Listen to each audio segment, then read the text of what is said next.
இன்றைய தினம் 99வது அத்தியாயம்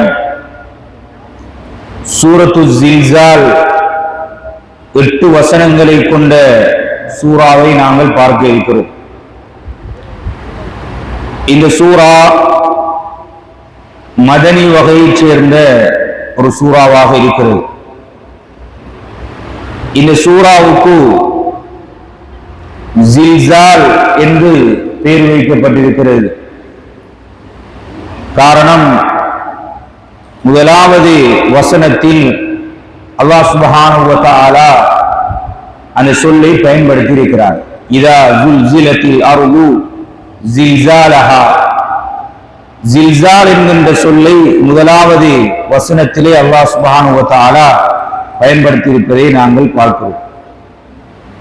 ஜில்சால் என்றால் அது நிலநடுக்கம் எமது பாசையிலே சொல்வதாக இருந்தால் ஒரு பூமி அதிர்வுக்கு, பூமி அப்படியே உலுக்குவதற்கு சொல்லக்கூடிய வார்த்தை தான் இந்த ஜில்சால் என்று சொல்லக்கூடிய வார்த்தையாக இருக்கிறது. இந்த சூரா மிக முக்கியமான சூறாக்களில் ஒன்றாக ரசூலுல்லாஹி ஸல்லல்லாஹு அலைஹி வஸல்லம் அவர்கள் அடையாளப்படுத்தி இருப்பதை நாங்கள் பார்க்கிறோம். குறிப்பாக ரசூல் ஸல்லல்லாஹு அலைஹி வஸல்லம் அவர்கள் சூரத்துல் இக்லாஸ்,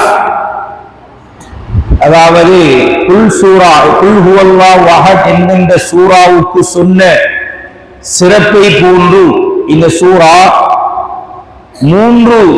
குர்ஆனுடைய மூன்றாக பிரித்து ஒரு பகுதியை ஓதுவதற்கு சமன் என்று சொன்னது போன்று இந்த சூறாவையும் ரசூலுல்லாஹி ஸல்லல்லாஹு அலைஹி வஸல்லம் அவர்கள் மூன்றில் ஒரு பகுதிக்கு சமன் என்ற கருத்திலும், இன்னும் சில அறிவிப்புகளிலே நான்கில் ஒரு பகுதிக்கு சமன் என்கின்ற கருத்திலும் ரசூலுல்லாஹி ஸல்லல்லாஹு அலைஹி வஸல்லம் அவர்கள் சொல்லியிருப்பதை நாங்கள் பார்க்கிறோம். ஒரு சந்தர்ப்பத்திலே அனஸ் இப்னு மாலிக் ரலியல்லாஹு அன்ஹு அவர்கள் அறிவிக்கிறார்கள், நபி அவர்கள் சொன்னார்கள், ஒரு தோழரை, ஒரு சஹாபியை பார்த்து, உங்களுக்கு திருமணம் ஆகிவிட்டதா? அவர் சொன்னார், இல்லை, எனக்கு மகர் வழங்குவதற்கான வசதி வாய்ப்பு என்னிடத்தில் இல்லை என்று சொன்னபோது ரசூல் ஸல்லல்லாஹு அலைஹி வஸல்லம் அவர்கள், உங்களுக்கு குல் ஹுவல்லாஹு அஹத் அத்தியாயம் பாடமா? அவர் ஆம் என்கிறார். அது மூன்றில் ஒரு பகுதிக்கு சமன் என்கிறார்கள். இதா ஜா நஸ்ருல்லாஹி வல் ஃபத் அத்தியாயம் பாடமா என்று கேட்கிறார். அவர் அதுவும் எனக்கு பாடம் என்று சொல்கிறார். அதுவும் மூன்றில் ஒரு பகுதிக்கு சமன் என்று ரசூல் ஸல்லல்லாஹு அலைஹி வஸல்லம் சொல்கிறார்கள். அது எனக்கு பாடம் என்கிறார்கள். அப்போது நான்கில் ஒரு பகுதிக்கு சமன் என்று ரசூல் ஸல்லல்லாஹு அலைஹி வஸல்லம் அவர்கள் சொல்கிறார்கள். அதன் பின்னர் கேட்கிறார்கள், உங்களுக்கு இதா ஜுல்சிலத்தில் அர்து ஜில்சாலஹா அத்தியாயம் பாடமா என்று கேட்டபோது அதற்கும் ஆம் என்று சொல்கிறார். அதுவும் ரசூல் ஸல்லல்லாஹு அலைஹி வஸல்லம் சொன்னார்கள், நான்கில் ஒரு பகுதிக்கு சமனானது. எனவே நீங்கள் இந்த குர்ஆனுடைய வசனங்களை ஓதி கொடுத்து உங்களுடைய திருமணங்களை முடித்துக் கொள்ளுங்கள் என்று ரசூல் ஸல்லல்லாஹு அலைஹி வஸல்லம் சொன்ன ஹதீஸ்களை நாங்கள் பார்க்கிறோம். எனவே இந்த அத்தியாயம் மிகவும் பல்வேறுபட்ட கருத்துக்களை உள்ளடக்கிய மனித வாழ்க்கையோடு மிகவும் பின்னி பிணைந்த ஒரு அத்தியாயமாக இந்த அத்தியாயத்தை நாங்கள் பார்க்கிறோம். குறிப்பாக அபூபக்கர் சித்தீக் ரலியல்லாஹு அன்ஹு அவர்கள் இந்த அத்தியாயம் இறக்கப்பட்ட போது கடுமையாக அழுதார்கள். இதனுடைய கருத்துக்களை பார்த்து அப்படியே கண்ணிலே இருந்து கண்ணீர் வடிந்து கொண்டிருந்தது. அப்போது ரசூல் ஸல்லல்லாஹு அலைஹி வஸல்லம் அவர்கள் அவர்களை ஆறுதல் படுத்தினார்கள் என்பதையும் நாங்கள் பார்க்கிறோம். இந்த சூரா சொல்ல வருகின்ற செய்தி, முதலாவது கருத்து, இதா ஜுல்சிலத்தில் அர்து ஜில்சாலஹா, பூமி கடுமையாக உலுக்கப்படும் போது, பொதுவாக மறுமை நாளை பற்றி சொல்லக்கூடிய வசனங்கள் அல்லாஹ் சுப்ஹானஹு வ தஆலா மக்காவிலே மக்கியா வகையைச் சேர்ந்த சூறாக்கள் தான் அதிகமாக சொல்லியிருக்கிறார். இருந்தாலும் இந்த சூறாவை அறிஞர்கள் மதனியா ஹிஜ்ரத்துக்கு பிறகு இறக்கப்பட்ட சூரா என்று சொல்கிறார்கள். முதலாவது அல்லாஹ் சொல்றான், இதா ஜுல்சிலத்தில் அர்து ஜில்சாலஹா. ஜல்சல என்று சொல்வது அப்படியே உழுக்கப்படுவதற்கு, அதிர்வை ஏற்படுத்துவதற்கு, அப்படியே நடுக்கம் ஏற்படுத்துவதற்கு பயன்படுத்தக்கூடிய வார்த்தை தான் இந்த ஜில்சால் என்று சொல்லக்கூடிய வார்த்தை. அதை அல்லாஹ் இங்கே பயன்படுத்தி இருக்கிறார். இதா ஜுல்சிலத்தில் அர்து ஜில்சாலஹா, பூமி கடுமையாக உழுக்கப்படுகின்ற போது, ஒரு சொல்லினுடைய வினை சொல்லும் அதனுடைய பெயர் சொல்லும் ஒரே வாக்கியத்திலே வசனத்திலே வந்தால் அது சில சந்தர்ப்பங்களிலே அந்த செய்தி மிகவும் உறுதியானது, பலமானது என்ற கருத்துக்காக அல்லாஹ் சுப்ஹானஹு வ தஆலா சில சந்தர்ப்பங்களிலே பயன்படுத்துவார். அது இந்த அரபு இலக்கண சட்டத்தோடு தொடர்புபட்டது. இங்கே ஜுல்சில் என்கின்ற சொல்லையும் அல்லாஹ் பயன்படுத்தி ஜில்சால் என்கின்ற அந்த சொல்லினுடைய பெயர் சொல்லையும் அல்லாஹ் பயன்படுத்தி இருக்கிறார். எனவேதான் பூமி கடுமையாக உழுக்கப்படுகின்ற போது என்று அல்லாஹ் சுப்ஹானஹு வ தஆலா இந்த சூராவை ஆரம்பிக்கிறார். ஆரம்பித்து வஅஹ்ரஜத்தில் அர்து அத்காலஹா, இந்த பூமி அதனது சுமைகளை, அல் என்றால் சுமைகளுக்கு சொல்வது, அந்த சுமைகளை வெளியாக்குகின்ற போது, இதற்கு தஃசீருடைய அறிஞர்கள் இரண்டு வகையான கருத்துக்களை சொல்கிறார்கள். ஒன்று, அந்த பூமிக்கு கீழே அடக்கம் செய்யப்பட்டிருக்கக்கூடிய ஜனாசாக்கள், அவைகள் அனைத்தும் அப்படியே பூமியில இருந்து வெளியேற்றப்படும். அதைத்தான் அல்லாஹ் சுப்ஹானஹு வ தஆலா இங்கே வஅஹ்ரஜத்தில் அர்து அத்காலஹா என்று அல்லாஹ் சொல்கிறார். இன்னும் ஒரு கருத்தை அறிஞர்கள் சொல்கிறார்கள், இந்த பூமிக்கு கீழே நிறைய தங்கம், வெள்ளி, மாணிக்கம், மரகதம், நிறைய பொக்கிஷங்கள் இந்த பூமிக்கு உள்ளே இருக்கின்றன. இந்த பூமி அப்படியே சுக்கப்படுகின்ற போது, அப்படியே உழுக்கப்படுகின்ற போது, அந்த பொக்கிஷங்கள் எல்லாம் இந்த உலகத்திலே வெளியேற்றப்படும். பெரும் பெரும் பொக்கிஷங்கள் எல்லாம் அல்லாஹ் சுப்ஹானஹு வ தஆலா பூமியிலே இருந்து வெளியேற்றுவான்.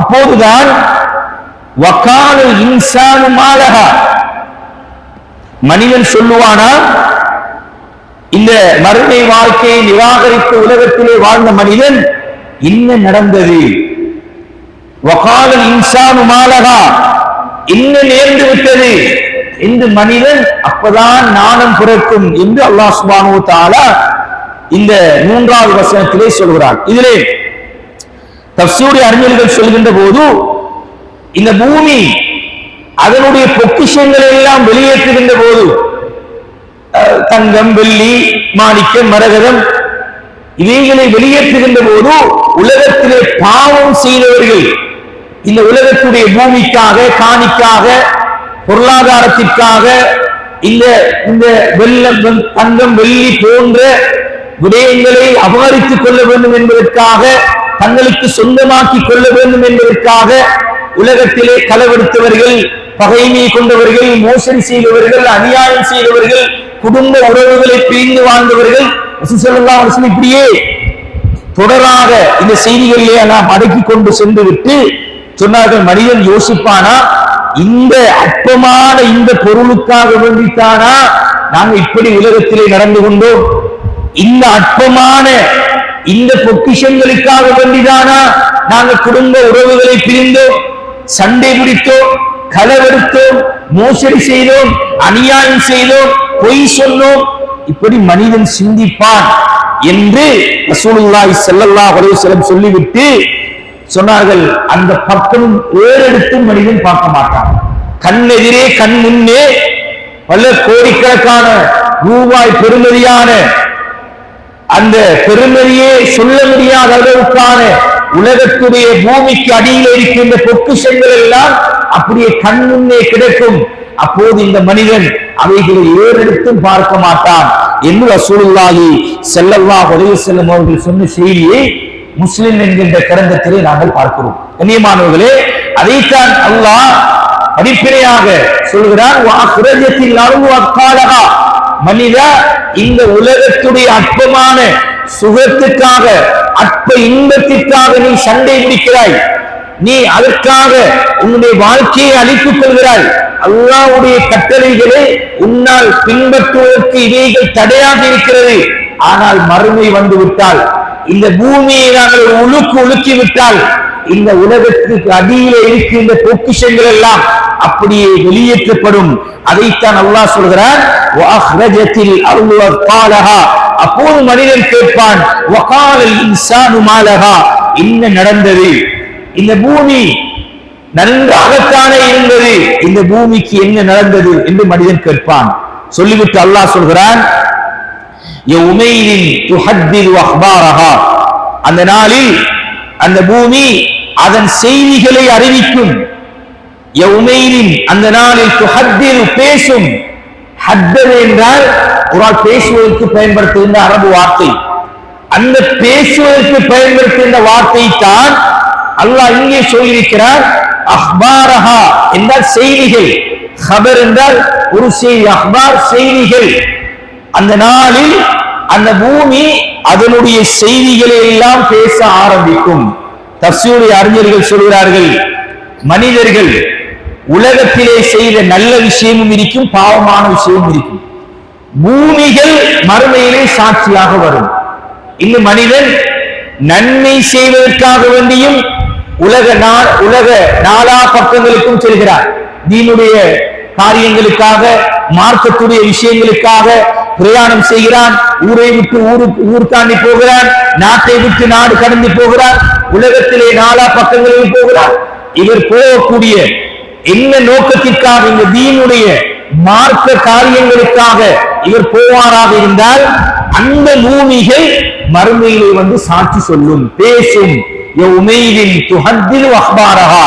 அதுதான் இந்த வசனத்துடைய கருத்து என்பதை தஃசீர் அறிஞர்கள். அதே நேரம் மனிதன் பாவம் செய்வதென்ற, பாவம் செய்யவன் ஊர்ல இருந்தால், சமூகத்தோடு இருந்தால், குடும்பத்தோடு இருந்தால் பாவம் செய்ய முடியாது என்று ஊரை விட்டு ஊரை தாண்டி, நாட்டை விட்டு நாடு கடந்து சென்று மனிதன் பாவம் செய்வதற்காக சென்றாலும் அந்த பூமி அந்த நேரத்தில் இந்த மனிதனுக்கு எதிராக இந்த என்னுடைய இனக்கு மேலால் இந்த பூமியில் இந்த மனிதன் பாவம் செய்திருக்கிறார் என்பதையும் இந்த பூமி பேசும் என்பதை அல்லாஹ் சுப்ஹானஹு வ தஆலா யௌமைதின் துஹத்திது அஹ்பாரஹா என்கின்ற வசனத்தினூடாக அல்லாஹ் எங்களுக்கு விளங்கப்படுத்துகிறான்.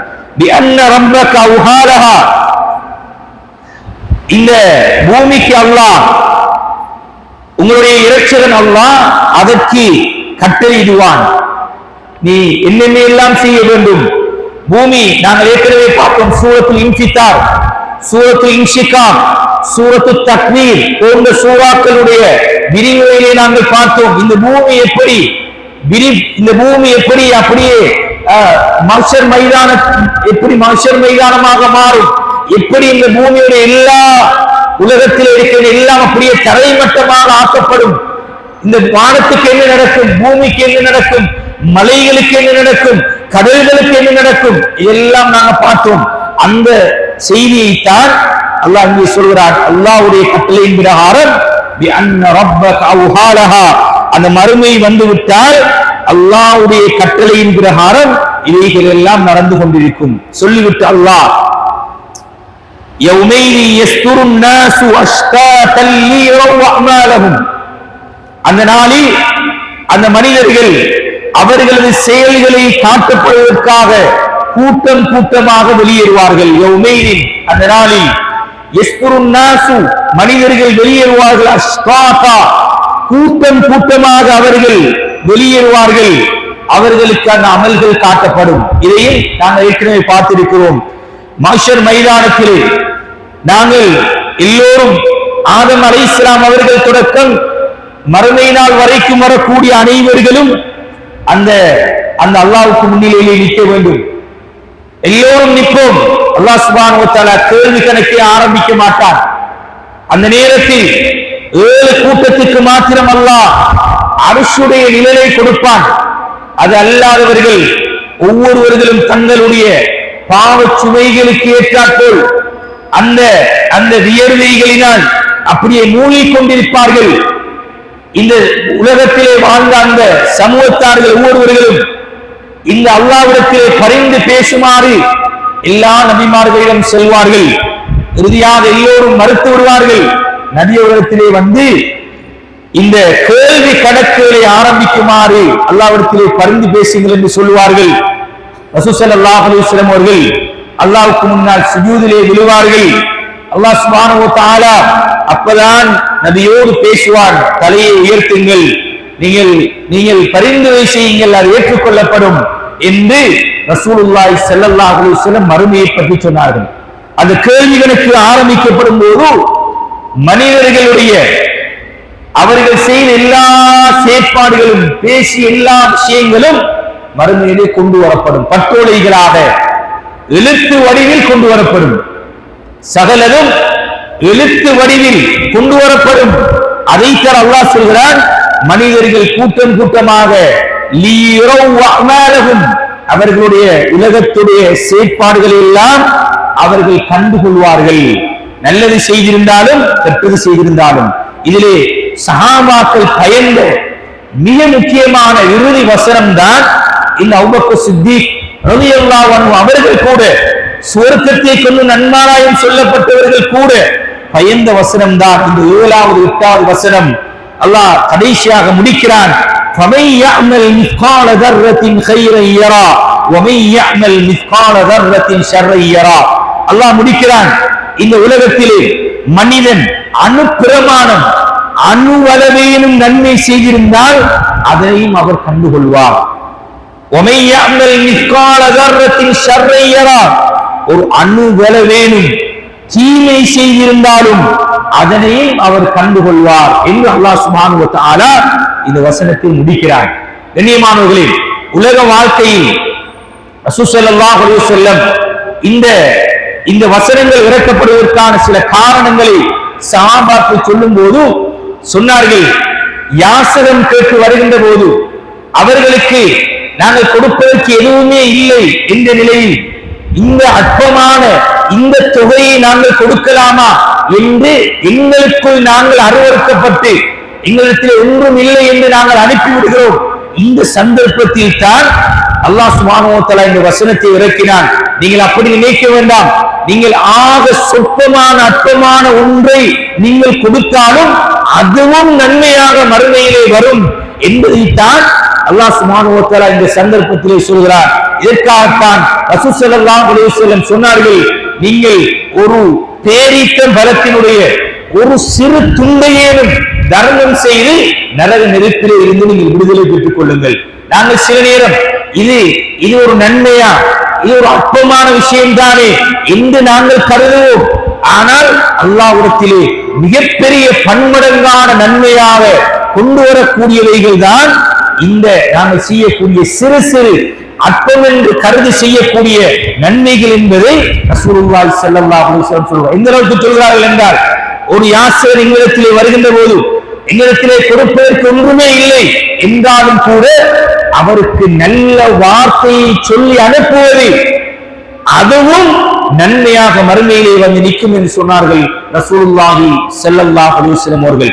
மனிதர்களை பார்த்து புன்முறுவல் கொடுப்பது, அவருடைய உள்ளத்தை சந்தோஷப்படுத்துவதை கூட ரசூலுல்லாஹி ஸல்லல்லாஹு அலைஹி வஸல்லம் அவர்கள் ஒரு நன்மையான காரியம் என்று சொன்னார்கள். அத்தபஸ்ஸுமு ஃபீ வஜ்ஹி அகீக ஸதகா சொன்னார்கள் ஸல்லல்லாஹு அலைஹி வஸல்லம். உங்களுடைய வீடுகளிலே சமைக்கக்கூடிய உணவுகளில் ஒரு அற்பமான ஒரு சொற்பமானதை சரி அயலவர்களுக்கு கொடுங்கள். நீங்கள் நினைக்க வேண்டாம் இது ஒரு அற்பமானது, இது ஒரு நன்மைக்குரியதா என்று நீங்கள் நினைக்க வேண்டாம், அதுவும் மறுமையிலே நன்மையாக வந்து நிற்கும். அதைத்தான் அல்லாஹ் சொல்கிறான், ஃபமையஅமல் மிஸ்கால தர்ரத்தின் கைரன் யரா. ஒரு அணுவளவேனும் ஒரு அணு பிரமாணமாவது நீங்கள் நன்மை செய்தால் அது பன்மடங்காக அந்த மறுமையிலே கொண்டு வரும். அதே நேரம் அபூபக்கர் சித்திக் ரலியல்லாஹு அன்ஹு அவர்கள் பயந்ததுதான், ஒரு அணு பிரமாணம் பாவம் செய்திருந்தாலும் அல்லாஹ்வுக்கு மாற்றமாக நடந்திருந்தாலும் அதுவும் மறுமையிலே கொண்டு வரப்படும். மஹ்ஷர் மைதானத்திலே அல்லாஹ்வுடைய கேள்வி கணக்கிலே பட்டோலையிலே எழுதப்படும். எங்களுக்கு அல்லாஹ் அந்த விசாரணையை நடத்துவான். எனவேதான் அல்லாஹ் சுப்ஹானஹு வ தஆலா சொல்கிறான், பாவங்கள் செய்வதற்கான பரிகாரமாக உங்களுடைய மௌத்துக்கு முன்னர் தௌபா செய்து விடுங்கள். மனிதன் என்பவன் பாவம் செய்யக்கூடியவன். அல்லாஹ்வுடைய மிகப்பெரிய 99 திருநாமங்களிலே ரஹ்மானை அல்லாஹ் சொல்கிறான். கஃபூரை அல்லாஹ் சொல்கிறான், கஃபாராக அல்லாஹ் சுப்ஹானஹு வ தஆலா இருக்கிறான். இந்த குணாதிசயங்கள் எல்லாம் மனிதன் அல்லாஹ் மன்னிக்க கூடியவன், அல்லாஹ் இரக்கம் காட்டக்கூடியவன் என்ற கருத்திலே ஏன் சொல்லப்பட்டிருக்கிறது என்றால், மனிதன் என்றாலே அவன் பாவம் செய்யக்கூடியவன்.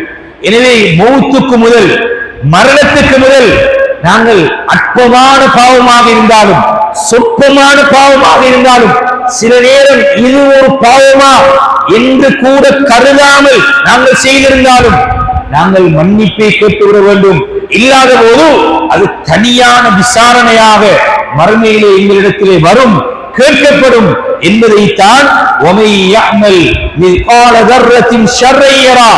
என்ற இந்த குர்ஆனிய வசனம் எங்களுக்கு சொல்லுகிறது என்பதை நாங்கள் பார்க்கிறோம். எனவே கண்ணியமானவர்களே, குர்ஆனிலே இருக்கக்கூடிய எல்லா அத்தியாயங்களிலும் ஒரு சிறந்த ஒரு முன்மாதிரியான பல்வேறுபட்ட கருத்துக்களை சொல்லக்கூடிய ஒரு அத்தியாயம் இந்த ஜில்சால் என்று சொல்லக்கூடிய அத்தியாயம்.